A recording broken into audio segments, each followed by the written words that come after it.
Global cell of ये word normally हम कम use करते हैं, लेकिन इस बार ये यूज करना पड़ेगा कि निफ्टी पूरा 700 पॉइंट डाउन है जब मैं ये वीडियो रिकॉर्ड कर रहा हूँ। ग्लोबली मार्केट सब गिर रहे। जापान 21% डाउन है अपने हाई से। यूएस मार्केट बहुत गिर रहा है। तो क्या रीजन है? बेसिकली आज हम लोग पूरा डिटेल में जानेंगे भाई ये ग्लोबल सेल ऑफ क्यों हो रहा है। तो उसके चार मेन रीजन है। पहला रीजन येन कैरी ट्रेड। सेकेंड रीजन है यूएस में रिसेशन का फियर है। तीसरा रीजन है मिडल ईस्ट में अभी वापस तनाव बढ़ गया है, शायद इजराइल और ईरान के वॉर के बीच। और फोर्थ रीजन है क्वार्टरली रिजल्ट, जो Q1 फाइनेंशियल 25 का रिजल्ट कैसा रहा उसके बारे में बात करेंगे। तो ये चार रीजन के बारे में हम लोग आज डिटेल में बात करेंगे और समझेंगे क्यों ये सेल ऑफ हो रहा है और एज ए इन्वेस्टर आपको यहाँ से क्या करना है। तो पहला रीजन ले लेते हैं, वो है येन कैरी ट्रेड। तो येन कैरी ट्रेड होता क्या है?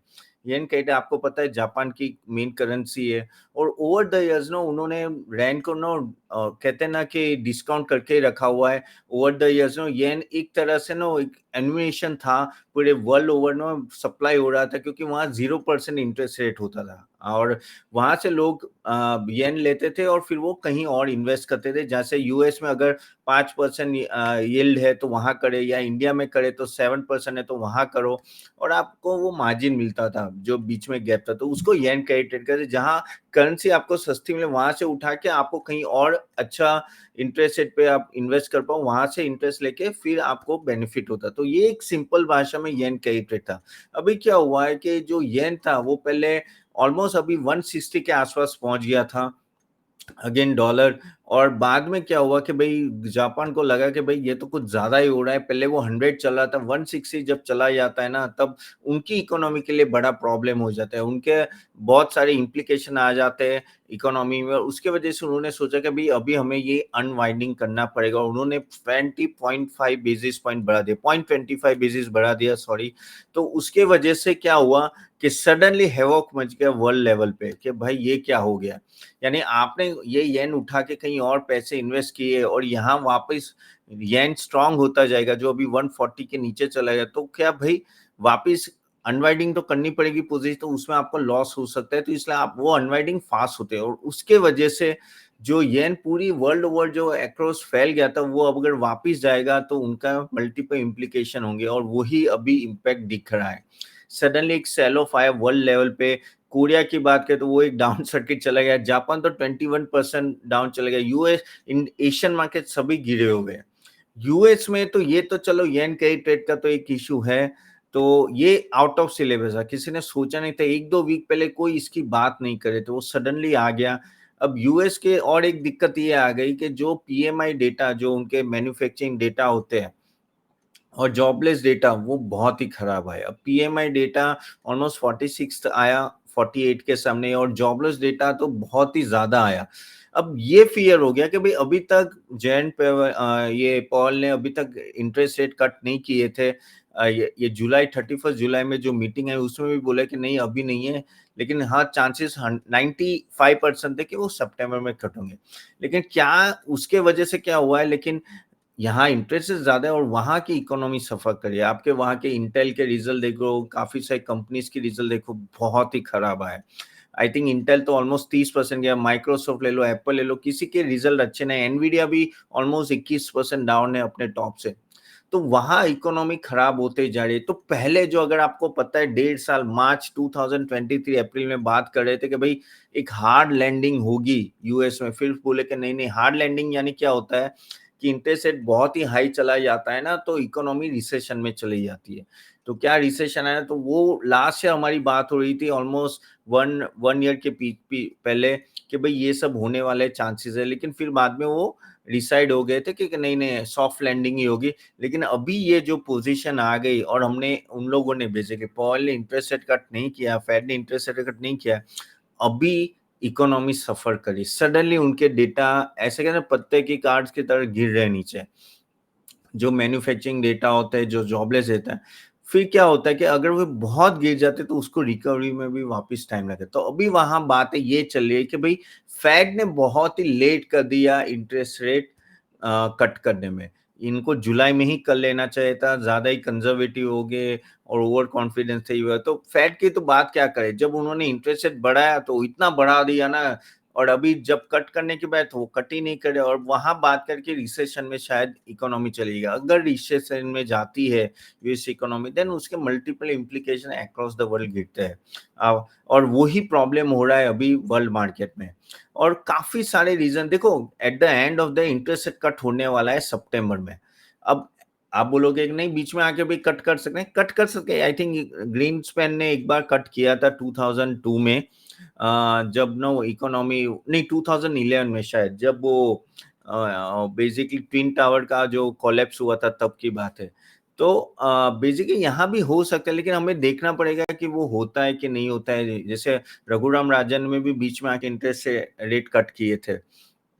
तो लेट्स सी ये हार्ड लैंडिंग को बचा पाएंगे कि नहीं, क्योंकि इकोनॉमी वहां सडनली प्रॉब्लम है, इसलिए वहां तो जबरदस्त पिछले एक वीक से यूएस मार्केट गिर रहा है।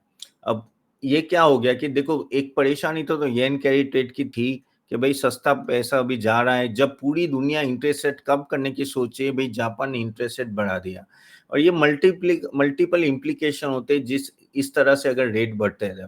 ऊपर से यूरोप भी अभी सुस्त होने लगा है। अभी ये सब वजह से क्या हुआ, ऑयल जो 83 84 चल रहा था, बीच में 86 है, अभी वो 76 आ गया है। सडनली 10 रुपए गिर गया। क्यों?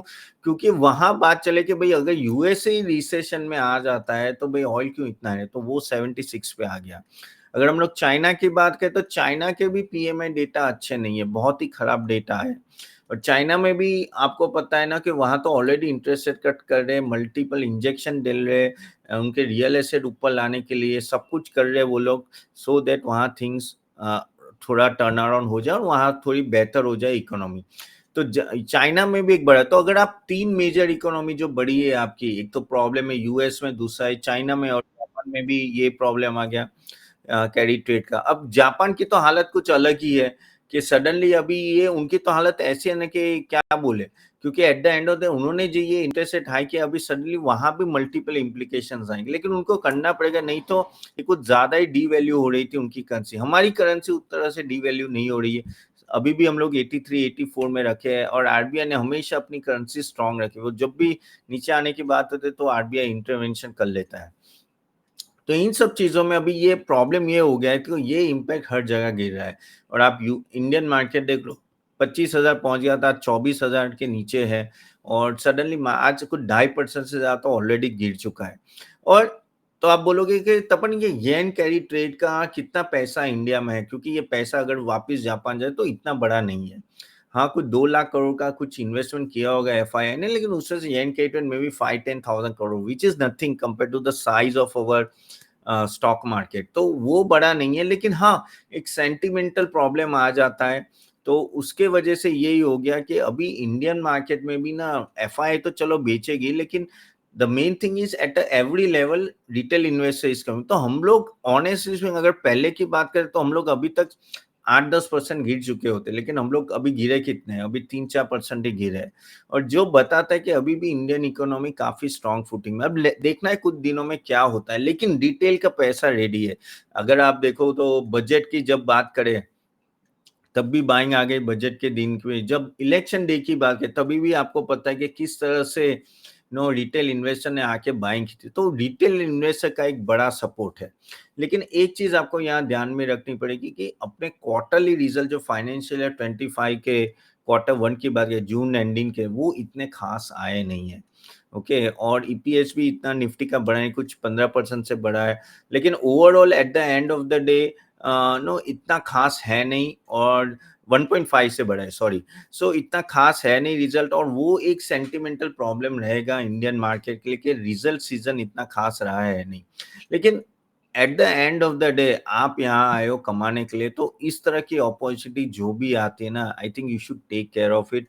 और मेरे हिसाब से तो ये जो कहते हैं ना कि out of the blue situation आ गई। हाँ, एक सिचुएशन में बोलना भूल गया, वो है मिडल ईस्ट वॉर की। अब मिडल ईस्ट में भी प्रॉब्लम हो रहा है। जैसे आपको पता होगा कि इजराइल ने हमास के जो लीडर था उनको मार दिया, करेक्ट। और वो कुछ मिसाइल से, अब उसके वजह से हो गए गुस्सा ईरान।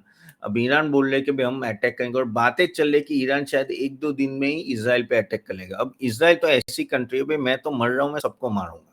उसको एक थप्पड़ मारोगे तो वो और 4 थप्पड़ मारने आएगा, ऐसे है ना। और देखो उनकी गलती भी नहीं, इज़राइल का जो जियोग्राफिकल लोकेशन इस तरह से है ना, कि अगर वो करेगा नहीं तो सर्वाइव नहीं हो पाएगा। और वो आमने-सामने ऐसी-ऐसी कंट्रीज़ बैठी हुई, ईरान बैठा हुआ है, हमास और यहाँ-वहाँ से, तो उनको करना पड़ता है। तो अब प्रॉब्लम वही कि अगर ईरान ने अटैक कर लिया भाई, तो एक फुल फ्लेजेड वॉर ना हो जाए। और इज़राइल और ईरान वो बड़ी इकोनॉमी है, वो छोटी नहीं है। हमास तो चलो कुछ था ही नहीं, लेकिन जब अगर ईरान और इज़राइल के बीच में हो गए कुछ, तो एक पंगा है, तो एक बड़ा पंगा है। अभी वो ऑयल नीचे चला गया यूएस की वजह से, लेकिन अगर इज़राइल ईरान का हुआ, तो ऑयल वापस शूट अप हो जाएगा।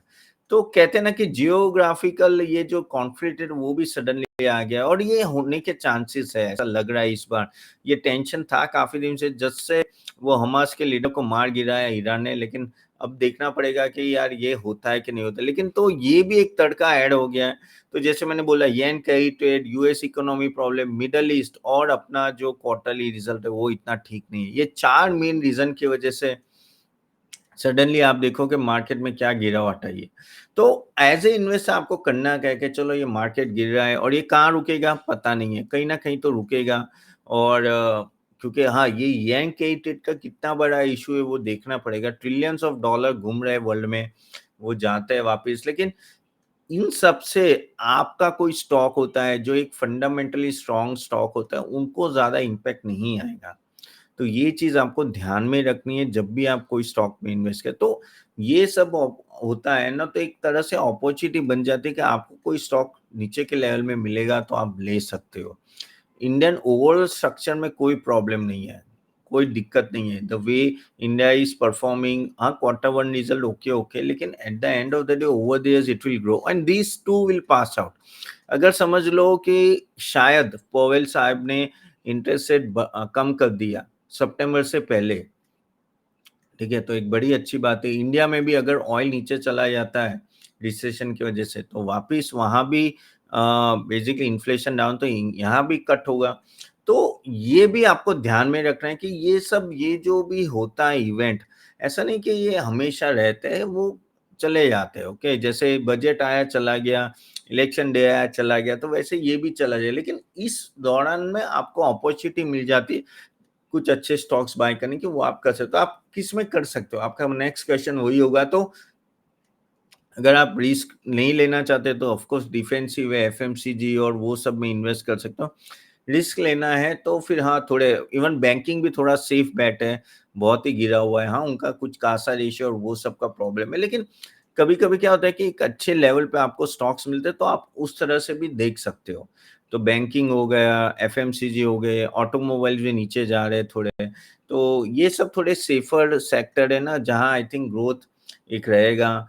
तो ओवर द टाइम आईटी भी है। आईटी अब क्यों गिरा है आईटी, बट ऑब्वियसली अगर यूएस में प्रॉब्लम होगी, अगर यूएस गलती से भी रिसेशन में चला गया भाई, तो आईटी के लिए तो वापस बड़ा प्रॉब्लम है। क्योंकि eight the end of the day Europe और यूएसए वही तो मेन क्लाइंट है, 90% उनका एक्सपोर्ट ही होता है। तो वहां कोई दिक्कत आती है तो वापस एक प्रॉब्लम हो जाएगा। तो ये सब चीजें जब हम लोग एक साथ लेते हैं, तो ये दिख रहा है कि there is bigger problem outside. But as an opportunities no, as a retail investor आपको ध्यान में रखना है कि इन सबको ध्यान में रख के आपको इन्वेस्ट करना चाहिए अच्छे क्वालिटी स्टॉक्स में। और बुल रन रहेगा, देखो 20 साल तक इंडिया में कोई स्ट्रक्चरल में प्रॉब्लम नहीं है, तो वो आपको टेंशन लेने की जरूरत नहीं। बस एक ही चीज है कि आपको थोड़ा ध्यान रखते रहना है कि किस वैल्यूएशन पे आप ले रहे हो। अगर वो ज्यादा वैल्यूएशन है तो आप कमा नहीं पाओगे, लेकिन अगर कम वैल्यूएशन में आपको मिले, जैसे ये सब इस तरह के इवेंट होता है, आई थिंक अगर आप बाय करते हो तो कोई प्रॉब्लम नहीं। देखो 2008 देख लो, 2020 देख लो, ठीक है, और बीच में भी 2015-16 में भी काफी मार्केट गिरा था। उसके बाद देखिए किस तरह का रैली है। ओवर द इयर्स मार्केट ने 16% से ज्यादा सीएजीआर रिटर्न दिया। तो मेरे हिसाब से मुझे यहाँ कोई बड़ी दिक्कत दिख नहीं रही है। बड़ी दिक्कत है यानी ग्लोबल फ्रंट ऑफ व्यू, लेकिन एज ए रिटेल इन्वेस्टर मेरे हिसाब से ना, अगर आप को इन्वेस्ट करना है, I think this will give you a very good opportunity to invest in some good quality stock. ये जो फैड है का इशू है, या यूएस सॉरी येन के ट्रेड, मिडल ईस्ट कॉन्फ्लिक्ट, ये सब कोई भी आपके हाथ में नहीं है। आपके हाथ में क्या है, आपके हाथ में सही सिलेक्ट करना है अच्छी तरह से और इन्वेस्ट करना है। और वही हम लोग करते हैं गाइस, हम लोग रिकमेंडेशन सही प्रोवाइड करते हैं। मैं एक सेबी रजिस्टर्ड रिसर्च एनालिस्ट हूँ। आपने हमारा मास्टर क्लास अभी तक अटेंड नहीं किया है वर्कशॉप, तो प्लीज वो नीचे लिंक दी है, जो 1500 का जो चार्जेस है वो फ्री में अभी दे रहा हूँ, तो वो जरूर क्लिक करके अटेंड कीजिए। बाय द वे, अगर आपको ये वीडियो अच्छा लगा तो do like and share this video to everyone, क्योंकि ये बहुत ही जरूरी समझना कि इस समय पे आपको करना क्या है और क्या इन्वेस्ट करना चाहिए नहीं। मेरे हिसाब से I think you should take this opportunity as and when market go, it will give you a good opportunity. तो चलिए यहाँ तक रखते हैं, जस्ट अ शॉर्ट, मुझे लगा कि बता देता हूँ क्या मार्केट में चल रहा है, आपको क्या करना है। तो नेक्स्ट वीडियो में मिलते हैं। और आप चाहते कि कोई स्टॉक हमारे एंड से रिव्यू या सेक्टर, काफी सारे हम लोग स्टॉक रिव्यू करते हैं और हम लोग यूट्यूब में पब्लिश भी करते हैं, तो प्लीज लिख लीजिए कमेंट बॉक्स में, I try to take it next time. So thank you very much guys, see you then tomorrow, bye bye।